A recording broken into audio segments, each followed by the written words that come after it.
we expect, at the end of the lesson, we expect that you will be able to understand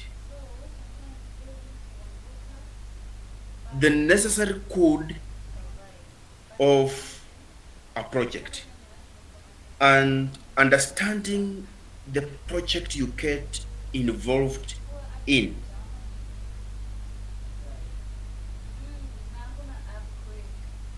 And therefore,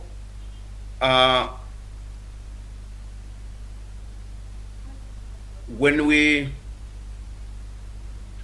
talk about importance of understanding a project, we need to understand what is a project. In many cases, when you get youth today, they will tell you, "Oh, what are you doing?" They will tell you, "Oh, I'm involved in a number of projects that I'm doing as a source of income or with a particular objective." And therefore, a project is any temporary endeavor, any temporary activity that you get involved, which has a beginning that is clear and an end that is also clear. A project is a little bit different from a process which is always a continuous, repetitive in nature. And there are different types of projects. Sometimes we can have a simple project, and at a time we can have a complex project. Let's say we want to build a bridge that is going to take 3 years to cross over River Nile in Uganda. That is part of the complex projects that we can participate in. And you'll find that complex projects involve a number of experts, a number of teams, different stakeholders are involved. But when we talk about a simple project can be done by one individual. And when we say in the evening, we have a lady who is preparing a dinner for the family. And therefore, he understands that he has 10 members of the family. And these 10 members of the family, he understands the quantity of wheat flour that will be required to prepare maybe, let's say, chapati or a pan fry, 10 or 2 kgs of meat, how many numbers of tomatoes and onions. All these things are mentioning in that particular dinner. They are resources. She's also aware that it will take 3 hours to start preparing and end dinner. And therefore, after 3 hours, she's able to serve the family. That is a simple, complete project. It has all the characteristics of a project. It has the resources, it has time parameters, and it has the beginning and the end. So tomorrow again, when the same lady prepares a different dinner, that is actually a different project. As simple as that. Those of us who go to school, when you finish, you start in grade 1 and you go through the process and you finish grade 1. That is a simple project on that particular student. And the stakeholder is in that particular student in grade 1 will be the teachers, the parent, the Ministry of Education, all other people who are involved to ensure that there is smooth learning environment in school. And therefore, when we talk about a project, we either mean either a complex project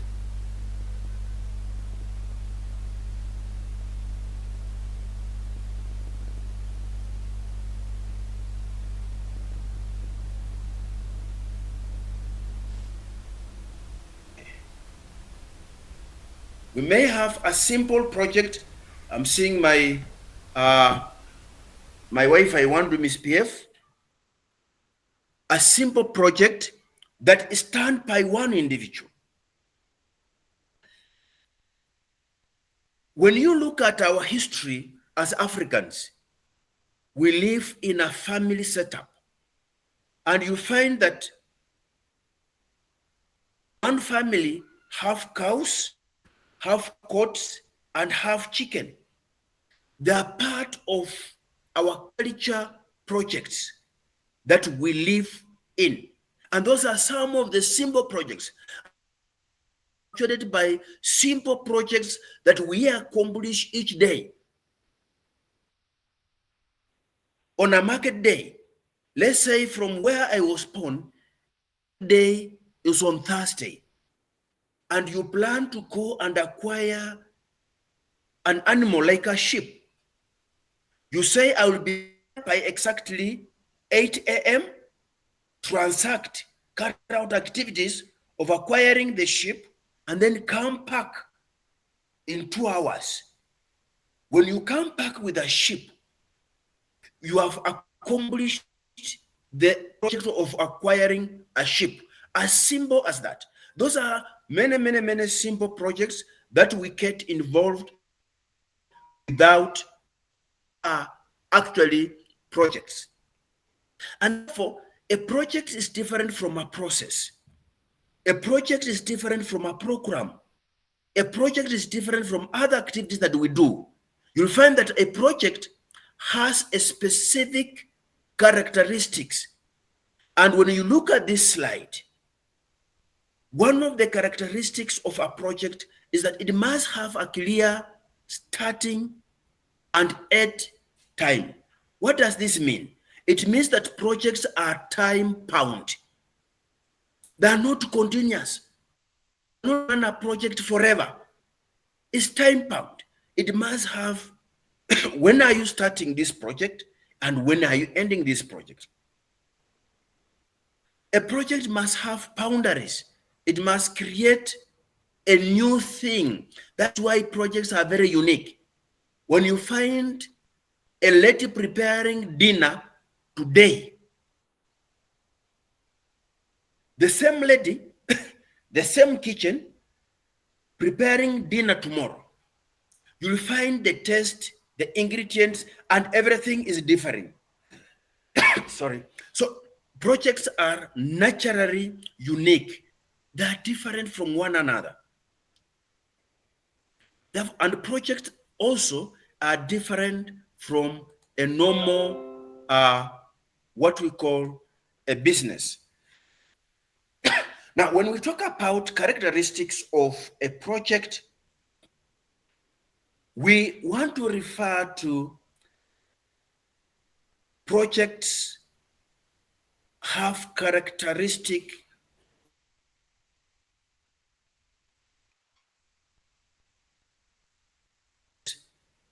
clear starting time. When you are planning for your project, you clearly have a starting time. When will you start it and when will you end it? A project can run in terms of years, 5 years, 2 years, or 1 year. But at the same time, a project can be done in months.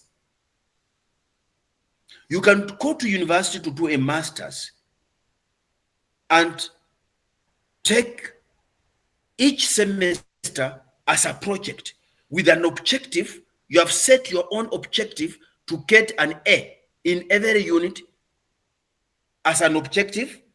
Then you take time when the semester starts and when the semester ends as the clear start and end of that particular project.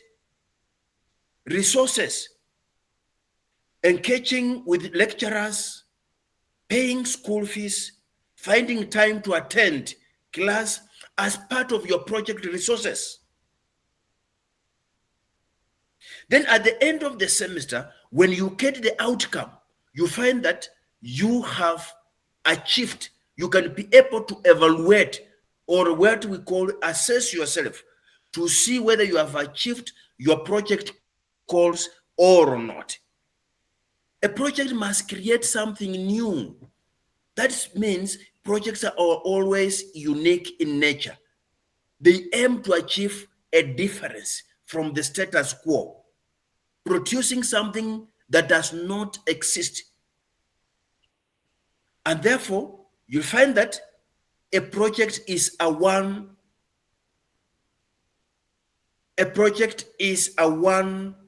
uh, a one-time thing.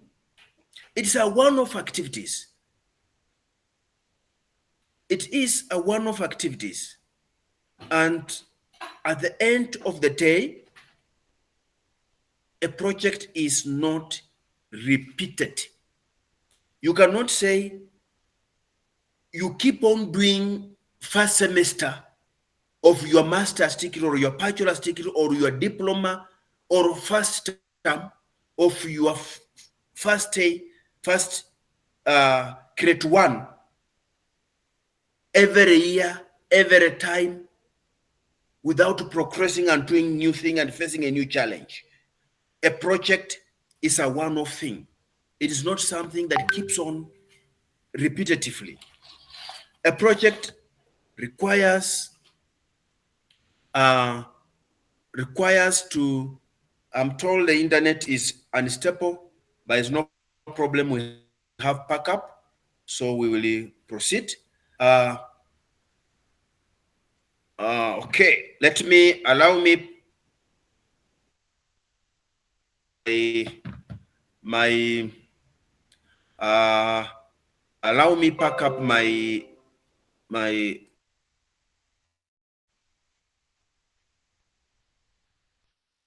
to a staple.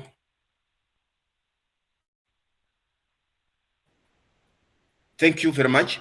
I've shifted to another Wi-Fi, and therefore a project also have another character. When you are running a project, whether it is a project at home, you start milking cows, or you start a business in terms of having to rear chicken or rabbits. It have boundaries. A project must operate within a certain parameters of constraint. One of the constraint is time. It must have a beginning and the end. Another constraint is money. You must have a budget in terms of what you have done in terms of cost benefit analysis. How much money are you investing in this project? You must understand your project well. And you must also understand the functionality. You do not just start a project because other people are doing it. Research have indicated that by trying to copy-paste the concepts, if a concept of a project is very successful in Kampala in Uganda, for example, and you copy-paste it in Kenya, in Nairobi, that concept faces a different project environment. It faces different Andoni, Catherine, please mute. It faces different project stakeholders, different project environment. And that's why when you look at it critically, research does not really advocate copy pasting projects the way they have been done somewhere else and planting them somewhere else. It requires to carry out needs assessment, to carry out research, and understand the project environment in that particular perspective. A project is also have a different characteristic, that it is differently different from a process of a normal business idea, the way we run our businesses. And that is why a project plan and business plan are totally different documents with even different style of methodology. We need to understand that so that we are able to run projects successfully. Normal projects have phases, and these phases is what we can refer as stages of a project. A stage of a project graduates with time from one stage to another stage. Before a lady, let's say the lady is called Lady X. Before Lady X think of preparing dinner, she must initiate an idea of dinner preparation. And that is when that idea of come in her mind that I need to prepare dinner for my family, then that is the stage of generating ideas. She will struggle with different ideas, which will be the delicious meal today, being a Friday. Will it be ukali sukuma? Will it be chapati mrenda? Will it be matoke? What will it be? She's trying to have alternatives at the initiation stage, coming up with different ideas, and then settling to the best idea that suits the family. And that is why when this late X is preparing dinner, which is a complete circle of a project, dinner for the family, sometimes it is good to engage stakeholders. And engaging stakeholders at this stage of initiation, or when the ideas are being generated, you go to the stage, Bramwell kindly mute, you'll find that you engage your family members as stakeholders. What will you like to eat today? Dinner. One, the youngsters will say chips. The old of my age style will say ugali. Others will say, those are the stakeholders are contributing ideas in terms of project initiation stage. From there, this late X will go to project planning. Now, the family have agreed that we will have chapatis today. She'll now have to plan how many kg of wheat flour she'll need to buy. And then she will also have to cost. Each kg will cost how much. She will also go now to plan what will be the stew.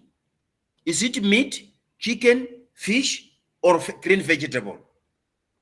How much in terms of quantity will be required to serve my family?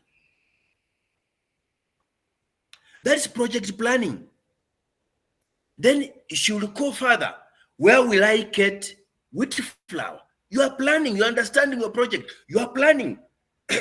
So when she leaves the house, she's strategically going to acquire wheat flour from somewhere in a particular shop. She's carrying enough money based on that particular budget plan. Then she's going to buy meat from a particular butchery. What kind of meat? It's done at the planning stage. The next stage will be project execution. This lady comes with everything. Now she has the raw materials or the resources, and she starts preparing chapatis. She make the dough and put it there.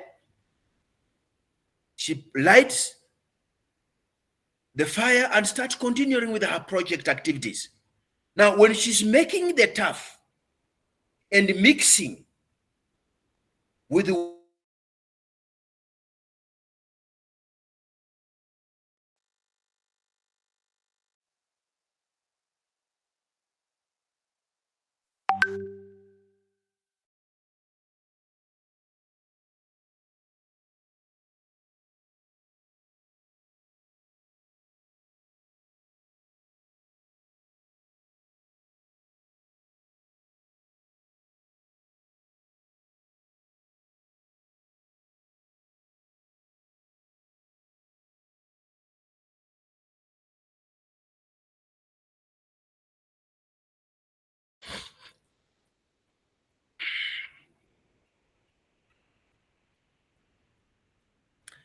sorry for that. My internet is a bit chaotic, but I apologize for that. I am sorry for that. Therefore, this lady will continue. Sorry for that, team. I apologize. This lady will continue trying to execute, carrying out various activities. When she prepares stuff and put there, that stuff is what we call work in progress in a project. That work in progress is not complete. She will come and finish other stages. And then she will be able to look at every stage. Sometimes our grandmothers, they prepare vegetable for dinner and they test, they put some here and test to check whether the salt is enough, to check whether it is cooked to the taste. That is what we call monitoring. She's monitoring the cooking, the process, the project, and be able to evaluate whether it is executed according to the plan or not. Then the project closing comes when she serves the dinner and people eat and are satisfied, the stakeholders, which are the family members. That is a brief project. That's what you say, it's a simple project, and you need to understand it. According to what we refer to project management body of knowledge, that is PMBOK guidance or guidelines, project management body of knowledge provides some guidelines on how the knowledge a project manager needs to have about his or her project. And therefore, when we leave the example of a simple project of let X cooking dinner for the family, we want to understand as a project manager, what do you need to understand about your project? Whether you are running a farming project at home as an income generating activity for your own family, or whether you are rearing chicken, what we call layers, you want to have eggs and sell to the environment. There is some important knowledge that you need to have, and this knowledge, it requires, is guided by PMBOK guidelines, which stands for Project Management Body of Knowledge. One of the most important aspects when you are implementing a project, as a project manager, you need to understand project procurement. And project procurement, we refer to supply chain management. When we talk about supply chain management, we are discussing about how are you going to acquire the raw materials for you to run the project. Let's go back to our example of let X. Let X, she's planning for her own project. And when she's planning, at the stage of planning, this lady, she's trying to find out how many kg of wheat flour should be able to have to satisfy the stakeholders who are members of her family. And then, where will I buy it? When she starts planning about acquisition of wheat flour, she's now planning about procurement. She's planning about supply chain management. And therefore, in terms of supply chain management or procurement, which means there's a difference between procurement and what we call procurement, and there's a difference between procurement and purchasing. Procurement and purchasing. When when we were young kids, our mothers used to give us 50 shillings, Kenya shillings. And in those 50 shillings is not asking you to write anywhere. She tells you, go to the shop, buy a matchbox, number one, then buy a half kg of sugar, number two, and then buy salt, and then bring change. She has given you 4 different instructions, and she has given you one note of 50 shillings, Kenya shillings. And then you go to the counter and you tell the counter man, the shopkeeper, please give me a matchbox, give me a half kg of sugar, and give me salt plus change.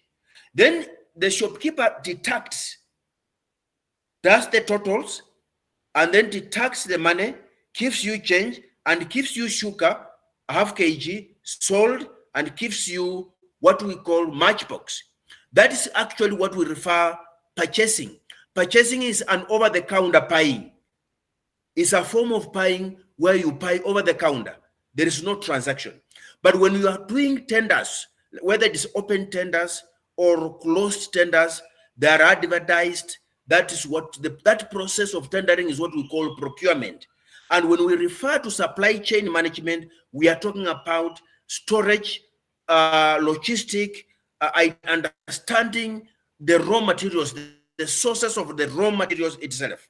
And therefore, as a project manager, you need to understand your project. Where will you get the raw materials to sustain the activities within the project? Because you can have a team and you have a project that produces, let's say, sugarcane, and you are running a project of maybe producing sugar from sugarcane.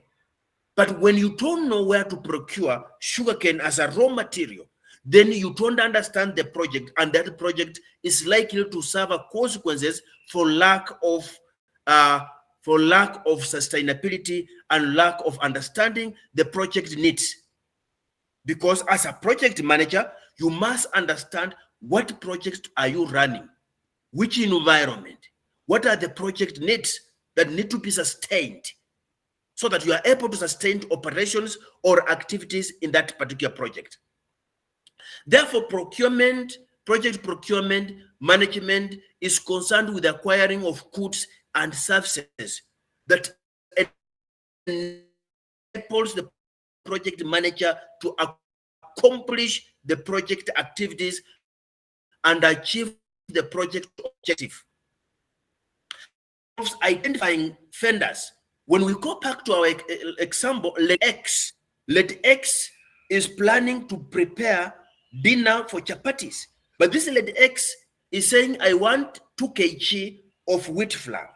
Then she must identify the supplier, the sender, the vendor or the seller. I will go to supermarket, Naivas supermarket, for example. I will go to a particular supermarket. That becomes identification of the vendor.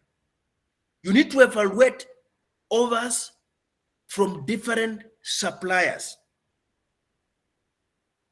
And you know, when you are running a project, is you have to do cost benefit analysis.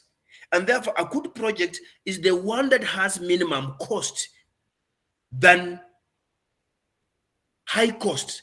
And it is the responsibility of the project manager to ensure that the costs are kept at its lowest pace possible. And this can be achieved by trying to evaluate competency of vendors or suppliers, creating competition through tendering procedures, trying to have different sources of your raw materials. You also need to have skills to negotiate contracts and terms. What do I mean by terms? As a project manager, when you are going to buy things from a supplier, you can go and buy from the shop, and then that supplier does not deliver those goods. You hire a vehicle to deliver goods that will increase now the cost. You are able, but you can negotiate and tell the supplier, I will be buying these quantities, please be delivering to the factory or be delivering to my project. Those are part of the negotiation skills expected by a project manager. And you require to have this by understanding the nature and the context of your own project. If you don't understand your project, then the project will grow in a manner that does not really impress yourself and other stakeholders involved. You need to manage procurement processes so that you are able to identify leakages in procurement processes and seal them. And leakages can be fraud, can be corruption, even by your own project team members. You send somebody with 1,000 shillings to go and buy a packet of cement, and he go and come back with a pack of cement, but he gives you a story about the change. That lost change becomes part of the cost. So if a pack of cement is costing 500 shillings, so that pack of cement, because of a story in the procurement process, it will have costed you 1,000 shillings that left your pocket or left the project account. You also need to ensure compliance with the legal requirements. Like in Kenya, there is Public Procurement and Asset Disposal Act 2015, amended 2020 and 2022, and the regulations were developed to guide the implementation of that particular act in the year 2020. And the circulars that if it's a public, for example, it's a public project, it will require to conform to Public Procurement Act. Therefore, you also need to check to understand exactly this. Another thing that you need to understand based on public project management body of knowledge is you need to know what we refer to as project stakeholders. Project stakeholders, these are players in your project. One, your employees in that particular project, they are stakeholders. When we go back to our late ex, who is preparing a simple project of dinner for the family members who will partake in that particular dinner, they are stakeholders. And that is why the design of the project, designing and planning of that project was their consent. What do you prefer for dinner today? And some will say this, some will say this, and then she gets the majority views and she prepares dinner, and therefore it means the objective of the majority majority stakeholders in that dinner shall be observed and achieved. Therefore, you find that when you are running a project, for you to understand, you need to understand clearly who are key stakeholders in your project. Does your key stakeholders have prerequisite skills if your key stakeholders are your employees to implement activities. Let's say you are building a 10-story building and you realize that you do not have a civil engineer on the site. You do not have an architect to supervise the implementation of the thrown structures. So it is important to have a project success. It is not achieved unless the implementers understand the impact of stakeholders. And stakeholders, even to your own family, if your family is your project, they are even the neighbors. You need to identify them, list them, and appreciate them. You need to come up with a way to motivate the stakeholders to develop interest in your project. Let's assume the late X prepares dinner, puts that dinner on the table, and no family member is interested to eat that dinner. Besides how she will feel bad, there will be resources used and wasted. Therefore, it is important for you to have strategies as a project manager to ensure that stakeholders develop interest in your project and you work together as one team. You work together as one team. When this let X is asking the stakeholders, the family members, that what will you prefer for dinner today? She's involving them. Therefore, today's dinner is a collective decision. The stakeholders were involved in that particular decision, and therefore they sharpen their appetite because they are expecting chapatis and stew. There's a circle of project, how you should, all the stages of the project's life cycle. In every stage, whether it is initiation, whether it is planning, whether it's implementation, whether it's monitoring and evaluation, whether it's the closure, stakeholders play a key role in that particular project. And therefore, you cannot do without stakeholders for the success of a project. And for you to have a good working relationship with stakeholders, you need to understand what are their, because I've been hired by Project-One Consulting and Advisory Limited, and I want to thank the CEO Sylvia Sarah who gave me this opportunity to be a facilitator on this particular topic. And as I am speaking, you who are listening, you are my stakeholders in this engagement. Now, I can start talking in a manner that abuses you, demeans you, and makes you not attentive. It becomes disruptive. And therefore, everything I'm saying here and talking to you, I appreciate professionalism and officialism so that tomorrow, Project-One CEO can give me another chance. Maybe after this, she will say, evaluate the facilitator. And when you evaluate me and say, I didn't deliver, then I will have missed the future chances. Therefore, the concerns of stakeholders are key. What questions do they have? Have they been answered? You need also to keep them informed about the progress made towards completion. When in our example, let X, she's preparing delicious dinner for the family.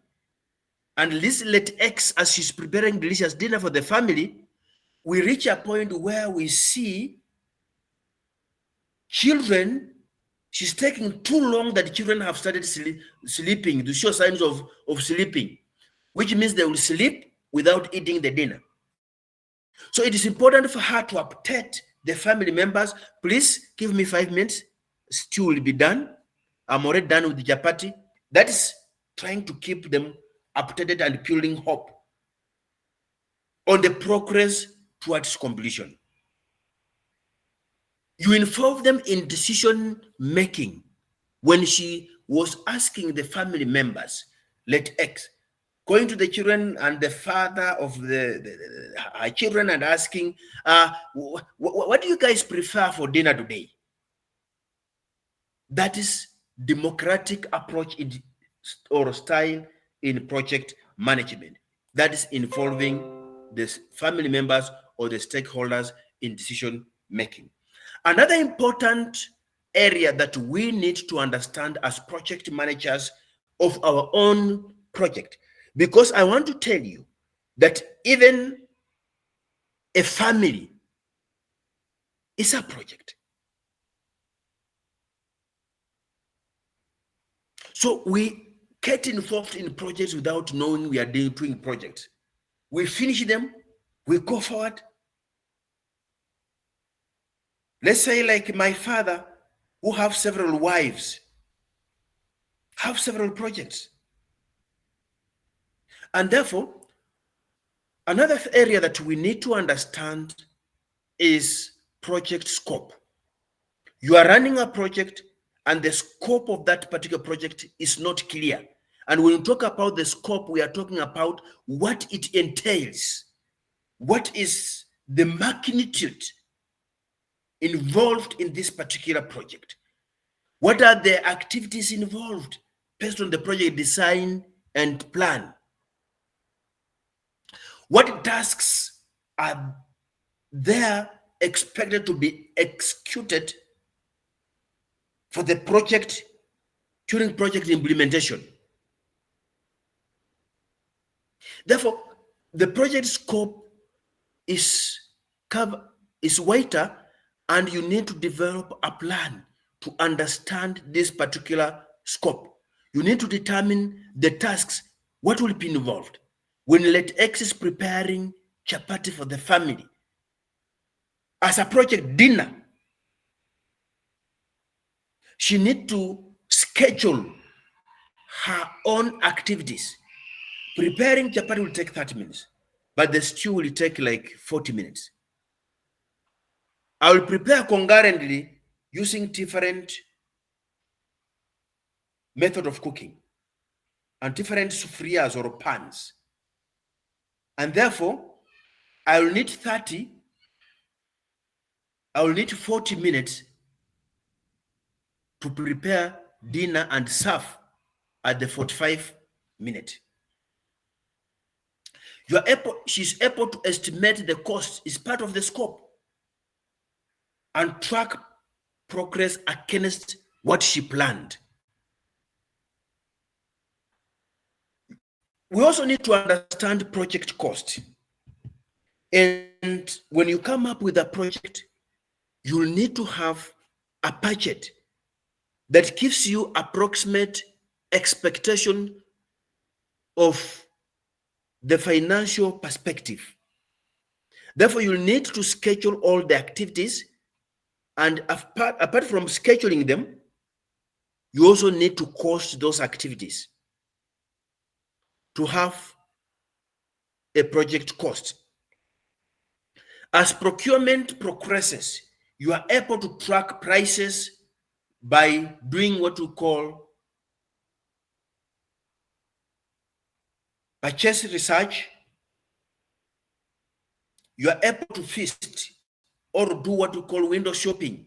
You are able to see, compare prices from different suppliers or vendors to know whether which price or which supplier or which vendor is economical in terms of your budget. And therefore, you need to establish methods and strategies to reduce costs and maximize resources with the limited finances that you have. And this part of understanding, you can only achieve that when you understand your project. And that is the importance of understanding the project. When we talk about project time, we are referring to an important resource. When I was, as I'm teaching, the C of Basket 1 gave me some specific time parameters which I should have delivered this particular program. And therefore, every time I'm looking at the clock. And a good project manager, as one of the characteristics of a project is to have the start time and the end time.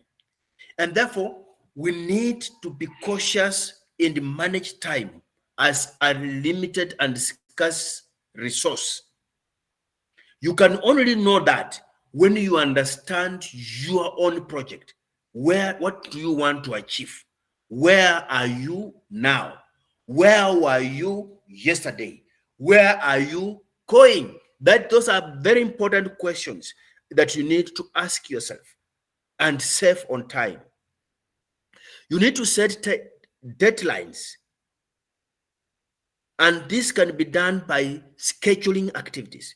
If you are doing a 10-story building, you are not expected as a competent project manager using the little amount of money you have to start buying and stocking roofing material when you have not acquired the foundation material. That disconnect shows that you don't understand your own project. And therefore, you need to allocate time to each task or resource required for project completion. Let's forget about let X, but let's say we are building a 10-story building. Then we schedule and say, we are building on a 5-acre land. The first 2 weeks, we will get approvals of our plans. We will take 7 days to clear the push of the place we are going to dig the foundation.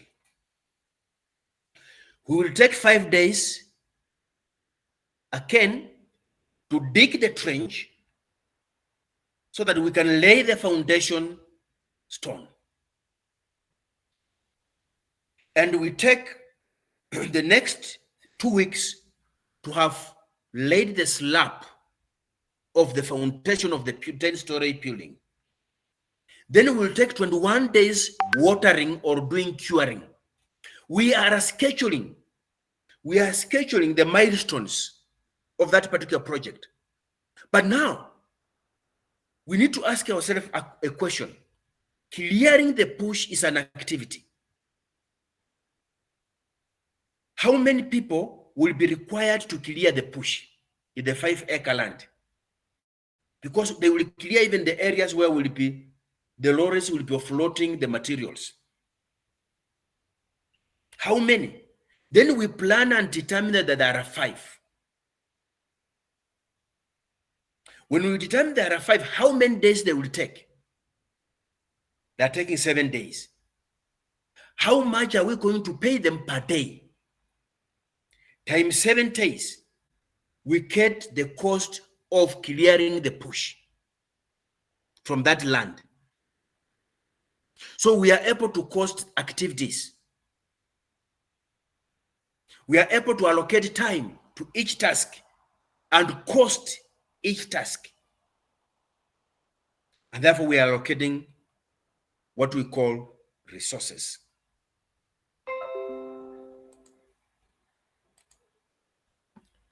Now, when we talk about project resources, as a project manager of your own project, you need to know when Led X is planning to have expensive dinner, need to know the income of the family. And you need to plan within that parameters of that particular income. Many projects fail for lack of financial or resource planning. You start a project, you don't know where you'll be getting raw materials or the raw materials sustainability. You get the raw material and the following day you call, you are told, oh, no, that stock ended and we no longer have it. And the project stalls. You had the budget is saying this project will take 10 million, but you only have 2 million and you start construction. That will not be a wisdom decision. You rather invest that particular money to an income generating activity to grow that budget towards what we call the budget calls. You also need to recruit the right team. The right team. The right team. The right team means you'll have a lean team, but who knows what they are doing in the project. They can differentiate left hand and right hand. In many cases,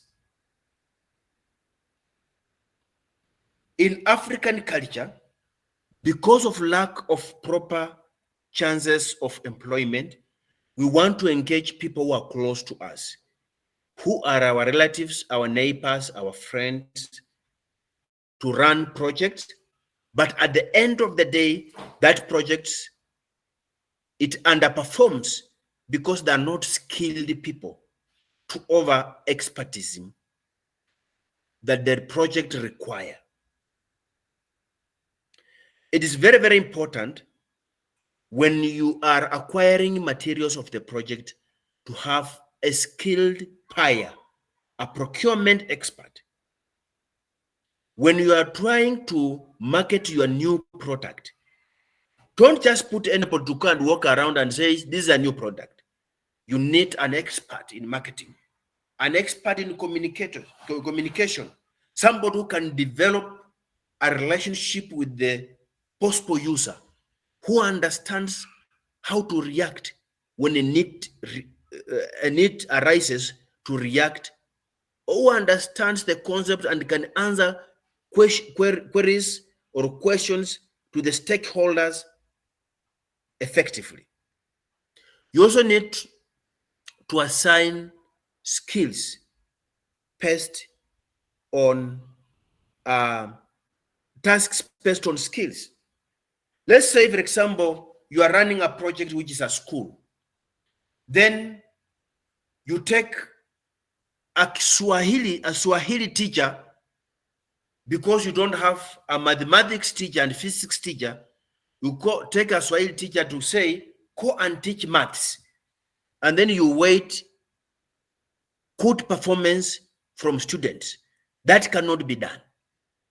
You need to align skills to the task. What does this particular task or a job require? And a project manager should be able to do what we call job description, then skills description, and person description. And that is why many employers carry out interviews to assess and evaluate whether this person is job ready, is suitable for the job or not. You also need to motivate the team. Shouting, demeaning the team, you will get more negative energy than positive energy. You need to ensure that the resources are available throughout the project life. Let's talk about project quality. As a project manager, one area that you need to understand is also what we call project quality. Project quality, you will need, when lead X is preparing dinner, the chapati should taste chapati, not taste ugali. When chapati started tasting leftover ugali, then there is something in terms of quality of that project.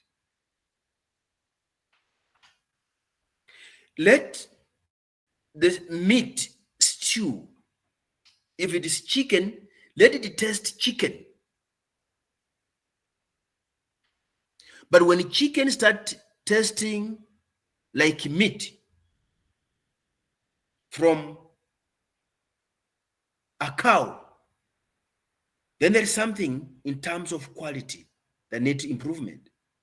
And therefore, a project manager requires to ensure that all the project activities, all the project deliverables, they are monitored and controlled to ensure deliverables and processes associated with the project meet the predetermined standards of excellence. And this you require to come up with a standard of quality expected if your project is to produce breads and breads that taste milk. Some of them should not taste salt and some of them taste milk. You need to understand your project. Which type of client you are targeting. There are projects that target youth, and therefore they come up with products that are youth test oriented. And therefore, if you are targeting youth as your audience or your target client or stakeholder, and then you come up with some test of fashion. Today, let's talk about during the time of my father, there were long trousers called bell bottom. Bell bottom is that it is very tight around the waist, but very loud and large, voluminous towards the feet on the ground. And by then, that is the fashion. If you want to produce, you come up with a project to produce long trousers, you need to carry out research and understand your perspective, the taste of your targeted population. And therefore, you test the product before you release them. You are able to audit the results to ensure compliance with established quality standards. Before you set out, you send them to the market. And then you must listen to get feedback. Another important area that you need of knowledge that you need to know as a project manager, you need to understand communications. And communications is not communication between yourself. It's communication between you as a project manager and the project stakeholders. They need to know the progress of what is happening.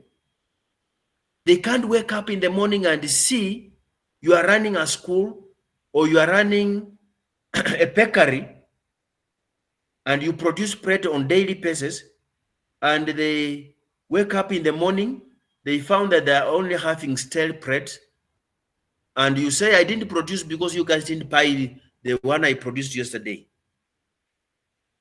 You need to maintain standards. You need to communicate to your stakeholders to manage their own expectations. And stakeholders need also to access information of the project. It should not be a closed project. And the information should be accessed at the right time. For example, you supply meat to secondary schools in Kenya. And you know how secondary schools behave, and especially boys' secondary schools. As a stakeholder, you take meat on Monday, Wednesday, and Friday. Then you miss Wednesday to supply meat, and you don't communicate to the administration of the school. And the students ban the school for lack of meat. Who takes the responsibility? Therefore, you find that communication is a two-way traffic between the stakeholders and the project. It's an engagement, it's a conversation, it's something that should be impressed by both parties. And for that to be done, you need a communication plan. You don't say, I forgot to communicate. You need a communication plan and you need to follow it. You need to establish channels of communication. How can you establish a channel of communication? For example, in Uganda, maybe there is a particular village you need to reach, and you need to, first of all, reach the office of LC1. In Kenya here, you can go to the office of chief or sub-chief and say APCD. That's a channel of communication. You can call to the radio. That's a channel of communication. Or you can call even to the media. Nowadays, we are privileged that we have social media, which you can find that maybe Basket One has a Twitter account, Basket One have a maybe YouTube account, it has maybe WhatsApp account, it has maybe Facebook account, maybe it have a website, and they can make a communication through the website so that stakeholders are able to engage. And the most important aspect in communication, you should identify the source of conflict and manage it. If you want the success of a project, conflict management should be part of stakeholders' engagement so that you are able to sort out the issues before they graduate into the worst scenario cases.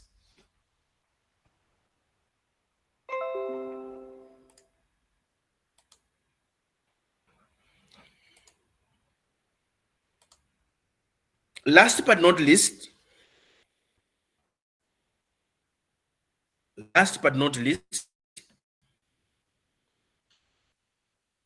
we have what we refer to as a project risk. And when you are running a project, that's why you need to understand your project.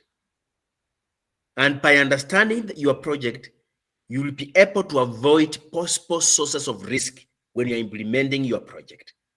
Let's go back to Lady X. This lady is preparing dinner. The dinner is delicious. She has prepared, she has consulted the stakeholders, the family members, and today they have said, being a Friday, we need hot chapatis and stew. And she has really prepared it. And then when she is trying to make preparations, she ends up using contaminated water. When she uses contaminated water, every family members, the following day in the morning, start having a running stomach. A running stomach is a loose stomach. A loose stomach is that the stomach is trying to communicate that the food you ate yesterday, it is not all right. You need medical attention. That can be a source of risk. And that is why I have a keen attitude. Even when I find tea is being cooked outside on the roadside, and it is a lady who is doing that, I will sit there and eat. But when it's a man, I feel sometimes men, we are not keen in terms of cleanness, and some of us, we are not very, very keen in details. But you find that ladies, they're very good in details. And that is that keenness in terms of cleanliness, using clean utensils, ensuring clean water, ensuring that clean environment, food is being served in clean environment. It is not that you to be praised that you are clean, but it's a means and ways of avoiding a project risk. And therefore, project risk management is all about identifying the source of risk. Number one, contaminated environment. And the source of risk can be the stakeholders or from the project environment. And it can be even the staff who are the stakeholders. When you have staff who pickpocket the project in the evening, they call every day, they are going with pyro pens. And the following day comes and say, I'm not working because I don't have a tool to work. I don't have a pyro pen. The other one, he left home or gave the child to go and use it in school. That is a risk.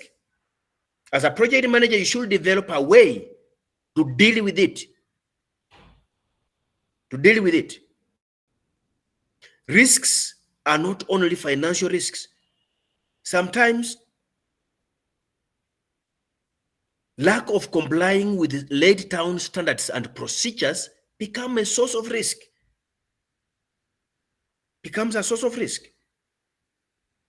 We have seen factories brought down by fire as a source of risk because of human errors. We have seen road accidents, human errors being source of risk. And I can tell you the truth. One other simple project is when you are planning to travel. I live in Nairobi. I was born in Bungoma, a place called Kimilili. And like our culture, we travel in December. And you plan that I'll travel on 16. The idea comes into you on when you want to travel. Then you plan when to travel. That idea is project initiation. Then you plan when to travel. That is the beginning of your project. And then you plan how will you travel. Will you go by foot to Kimilili Bungoma, which is 450 kilometers? Will you cycle? Will you use a motorbike, a vehicle self-drive, or a public vehicle, or you'll take a flight to the nearest airport? You are planning for your project. Then how much will it cost for a flight? You are assigning cost to activities. You are able to schedule. Then you are able to say, I'll travel on 16th. How many hours? Using a public means it will take you 8 hours. So when you alight in Kimilili, then that project is over and the contract with service provider is over. And in December, there are so many accidents because of human error. And you find the Kenya government trying to warn drivers, advising drivers, don't overwork yourself, don't overspeed, don't overload the vehicles. Those are identified sources of risks or accidents on that particular project. But when you look at these risks can slow down the project implementation or even deviate or even stall the project. You need to understand your project and understand the environment it works in, understand the project stakeholders so that you are able to identify possible sources of risk and manage them accordingly. Based on project management body of knowledge, which is a body in USA, provides parameters on how to manage project risks. One, you need to quantify risks analysis associated with the project. The word quantify just means you need to identify and number them. You can say I have 10 major risks, but 3 out of 10, 3 are the worst risks. You need to develop contingency plans in case those risks materialize. A contingent plan in a project does not prevent a risk. But what will you do when that particular risk happens? Let's say our lady X has prepared dinner and the stew.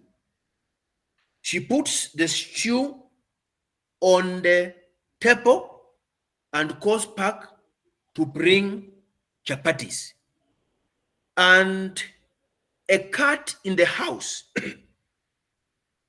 smells the smell of meat, jumps on the table, and brings everything down on the soil.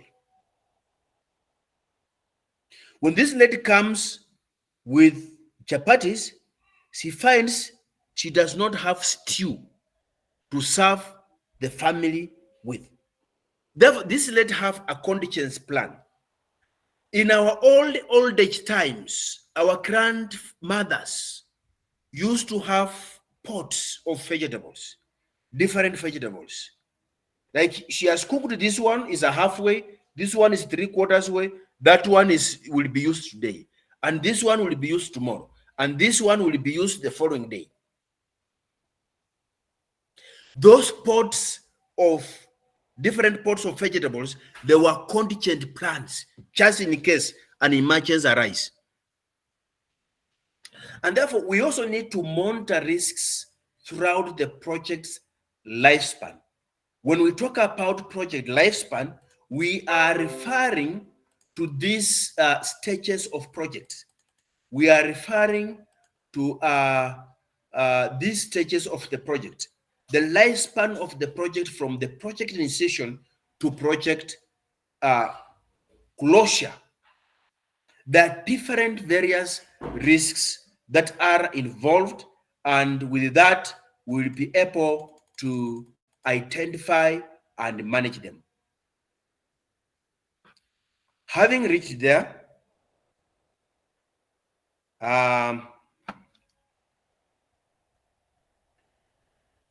we have reached where we need to hear from stakeholders. You are free to engage. You are free to ask questions. You are free to get clarifications. This is your time. Thank you for listening to me.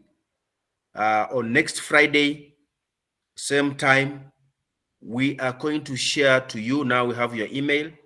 You are free to invite your friends.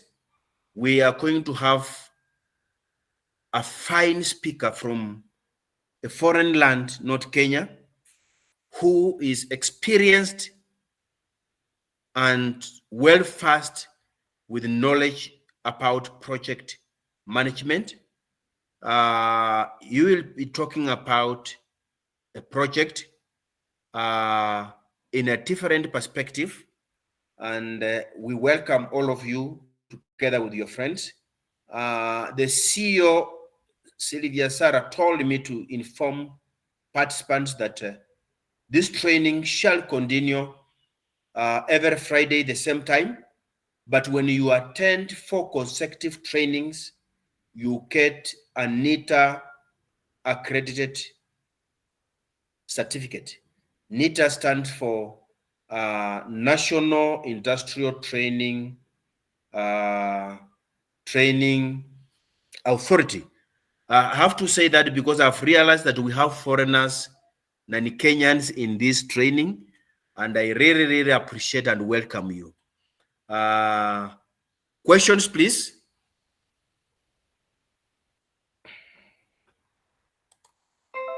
It's time for questions.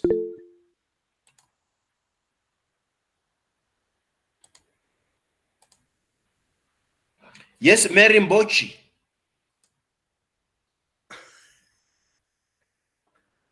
Yes, Mary. Thank you very much, Daktari. Good evening, and how are you? Good evening to you. I've really enjoyed the training, and I've gotten a lot of knowledge and concept on most of the clarifications I needed on project. I have really learned a lot, especially on the skills or the requirement that I need for me to be able to do my project and make it successful. So thank you very much. I really appreciate. My question is, what can I do when I find that the project that I had really planned to complete last year has taken longer than I expected? So I still have to proceed with the same project this year. As much as you told us that it should be time-bound, it should have a start and an end time. What if I had already planned for that, but unfortunately, because of time constraint and maybe even resources constraint, I have not been able to complete the project. So what is your advice or comment on that? Thank you. That's a very, very important question and very informative question. Thank you, Mary. Yes, sometimes we run projects and we plan projects that never end. In our environment, you can see a project, somebody started building a 10-story building, and it has stayed there unfinished for over 10 years. Sometimes because the project manager, number one, did not analyze, identify, and manage project risks. And most these construction projects, you'll find that somebody built a land on the land that eventually becomes a court dispute case land. When it goes to court, it derails everything. And all in all, whether there is a dispute on land or whether the budget was not sufficient, it all sums up that the planning was not correct. Everything, when you design a project and you plan it well, you are able to accomplish that particular project within that budget constraint, within the constraint of time, and within the constraint of the quality, and within the constraint of the scope. Because projects have 4 areas of interest. That is time, scope, quality, and the budget. And most projects are monitored and measured against the standards of scope, against the standard of quality, against the standard of time, and that standard of the budget. And therefore, you find that when the project you planned to finish 2022, but in 2023, you are still moving on with the project, you need to carry out what we call project evaluation. You evaluate yourself and improve on monitoring steps in that particular project. You also need to identify what is causing delay and manage it, because that is the source of risk on what we call time overrun. That is the project that is coming to what we refer to projects with time overrun.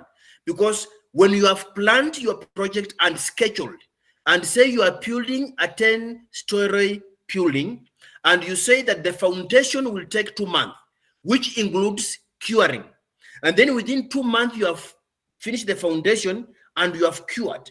And then you say the walling will take 2 weeks, which includes curing. And within 2 weeks, you have done the walling. And you say the next slab will take 2 weeks. You do not, maybe you have staff who do not comply with the project schedules. You need to revisit and understand whether staff have the right skills or not, because that is an indicator that there is a problem in terms of either the skills that is causing delay, either the raw materials are not being delivered on time, and that is the side of the stakeholders who are in supply chain, or whether the resources were not planned well. Therefore, the money that was meant to do the walling has ended at the construction of the foundation stage.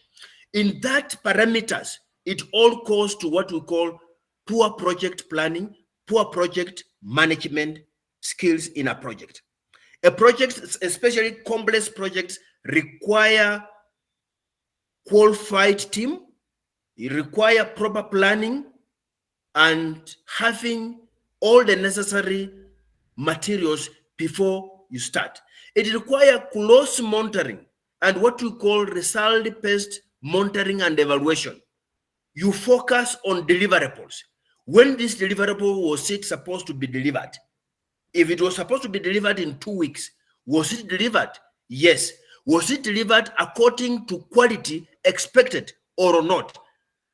If not, then you need to check the monitoring process so that we are able to find out and determine, identify defection, determine where the problem is, solve it, and proceed to achieve the project goals within the right timeline.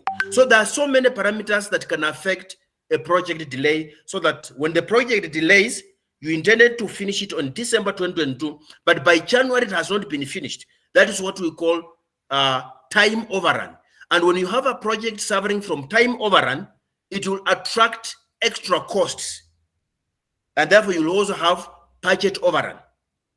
Thank you. Another question? Yes, Chuma, Alexander? Yeah, thank you, Daktari. Good evening, members. Good evening to you, Chuma. Yeah, I have just a simple question. Is it good to postpone a project?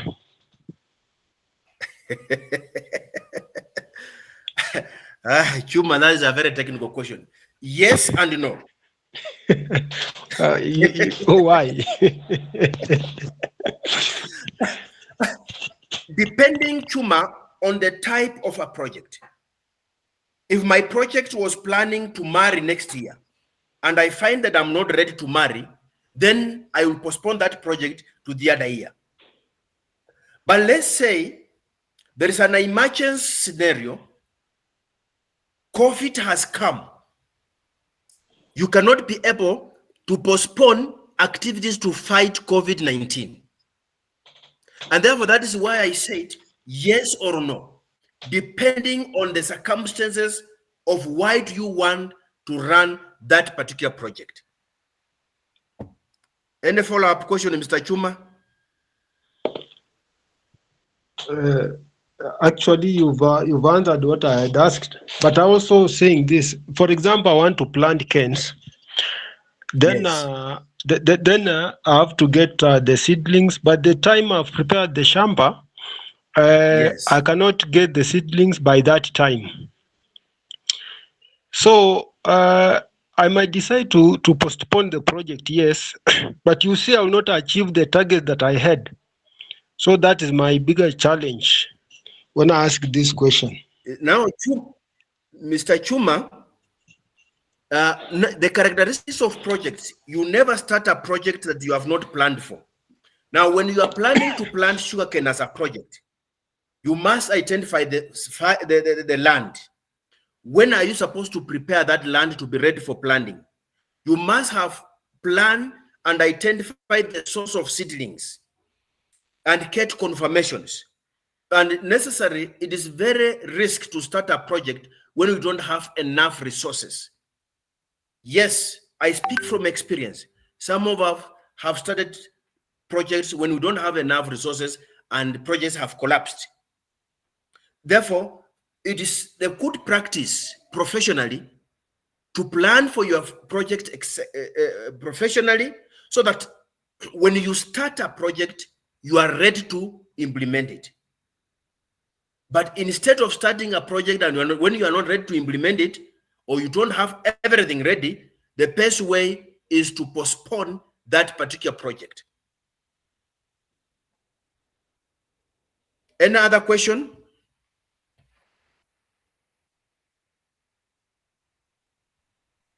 There is somebody called Alan Paul has written a question. Alan Paul, can you ask that question, please? I'm in noise Daktari. I'm on my way home. Okay. Alan Paul have asked the question, what is your comment on dealing with risks after they happen? Yes, every project manager, you must avoid the root of risks. But at time, there are some risks that are unavoidable.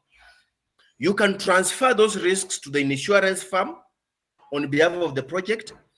But in whatever way that it has happened, then the insurance firm shall be able to compensate the project and bring the project back to where it was as if the risk did not happen. That's number one remedy. But two, you must have a contingent plan. If a risk happens, what next?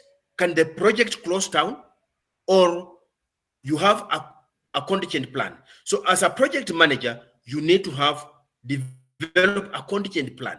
Many projects collapsed, they closed doors during COVID-19. Very few projects managed to survive because they had contingent plan. Thank you, Alan Paul, for that question. Any other question from another person? participant?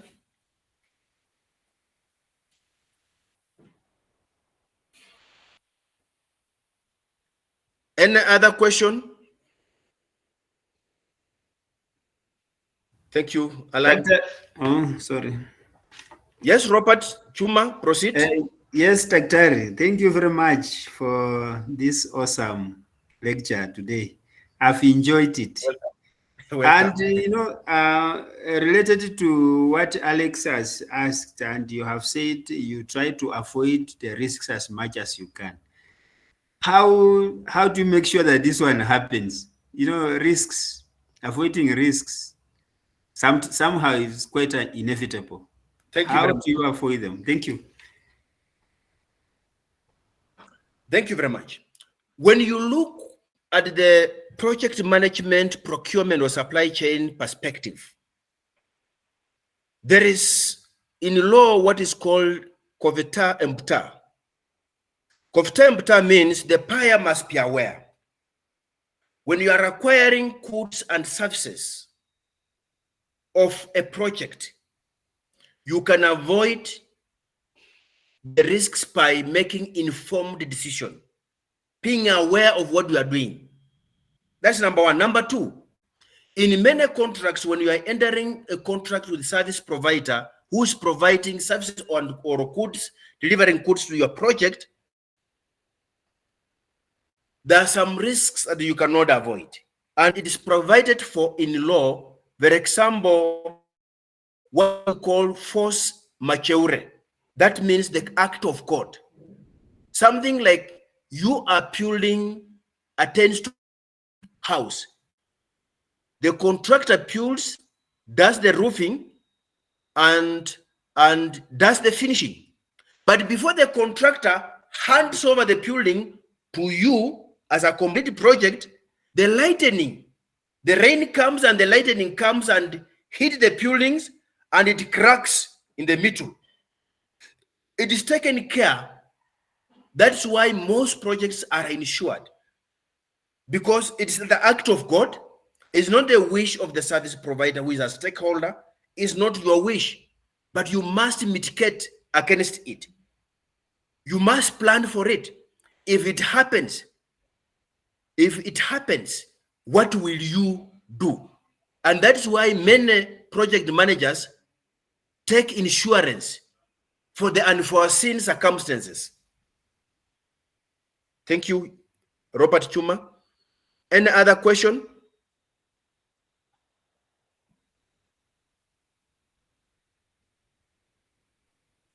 Any other question? I'm being warned that time, I want to be evaluated by my employer well, so that in the future I can get another chance to speak to the participants. Is there another question or clarification from anybody?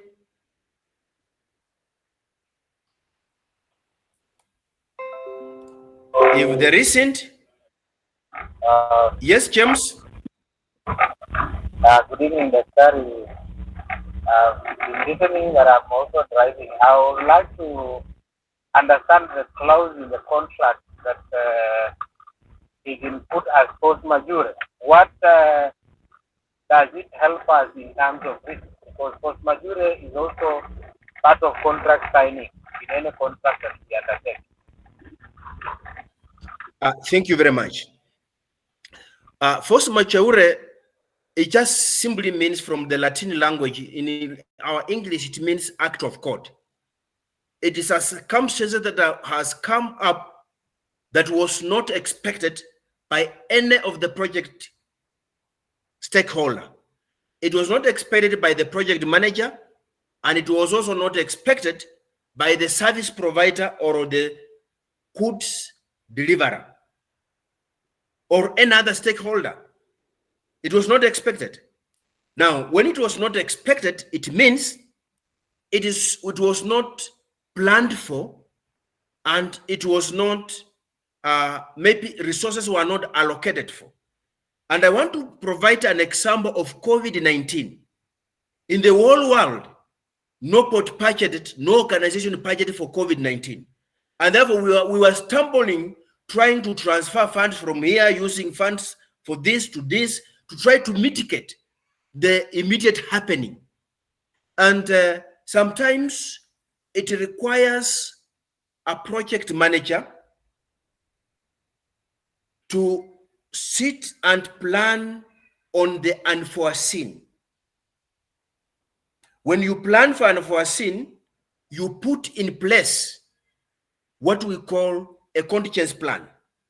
And a contingency plan can be ensuring unforeseen, and that unforeseen will have been transferred as a risk to the third party. Because force majeure clause, it protects both the service provider and the project itself, so that the project cannot push the service provider that after building and finishing the house up to this level, and before you hand it over to me, the lightning came and struck the same. Now you have to pay me because you had not handed over the project to me. Force majeure will protect that person and say it was an act beyond a human control.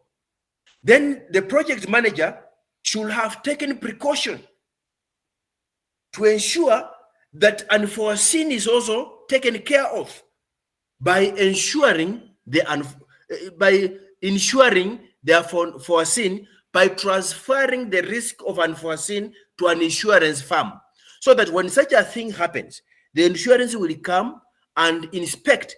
After they have inspected, they will be able to bring the project or compensate the project so that the project goes back to life until to where it was supposed to be. And therefore, a good project manager, when you are planning, you have to plan for unforeseen risks. And provide a contingency plan for it. Thank you, Mr. James. Any other question?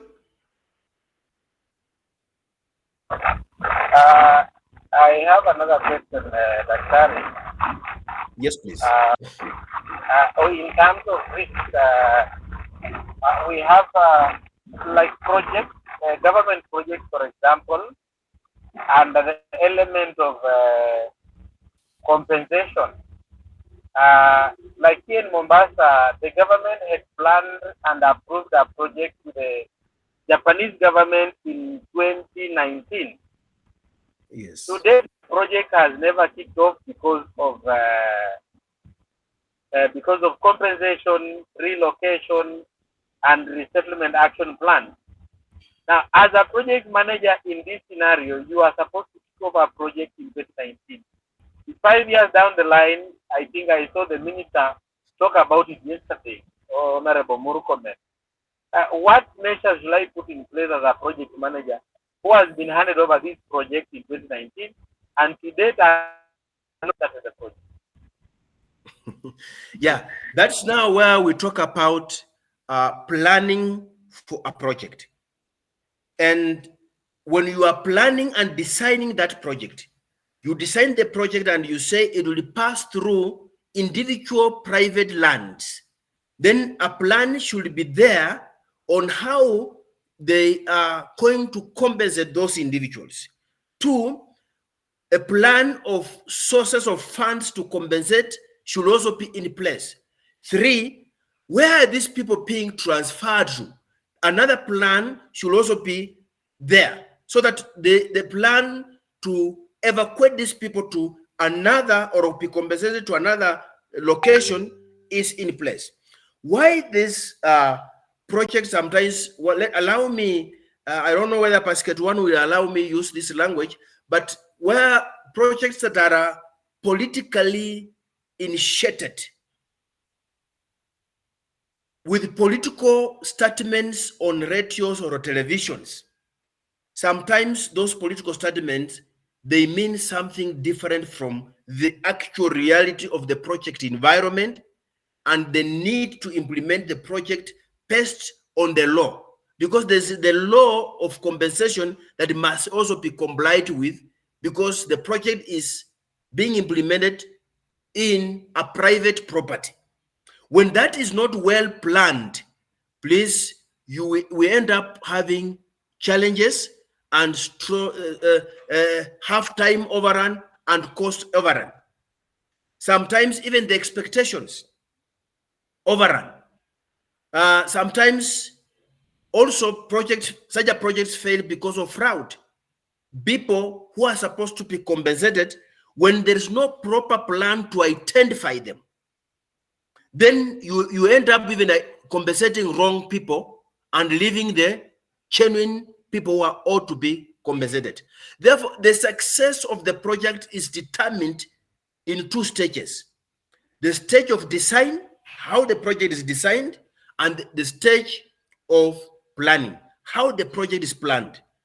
If you fail, you miss an important step in planning for a project and accommodate everything, the expectation. For example, the stakeholder expectations, if they are not well taken care for in the planning of the project stage, then definitely there will be back and forth, and it will affect the implementation of the project. And such a project, you require to go back to the drawing board, identify the genuine beneficiaries, and mitigate against the delay. And that is why a project that is supposed to have ended in 2019, it has not started in 2024. Thank you.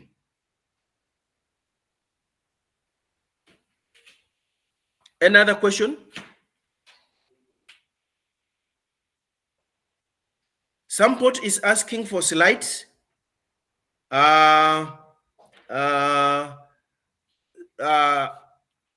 basket one will be able to share the slides. I'm told by basket one that what we have discussed today, it has been recorded and it is going to be put in their YouTube and Facebook. I wish they told me before I started teaching. I would have sharpened my English, but I'm being informed now. I'm sorry. If there is no any other question, I want to say thank you very much. God bless you. Let's meet next Friday. Remember, when you attend 4 consecutive free trainings, you will get a NITA accredited certificate. Next week, we will have an international non-Kenyan facilitator who will talk about the project management. Now he will deal with how to manage the project. May God bless you and may God keep you so that we meet next week. Thank you and God bless you. Same to you. Asante. Thank you, Daktari. God bless you too and all. Thank you very much too.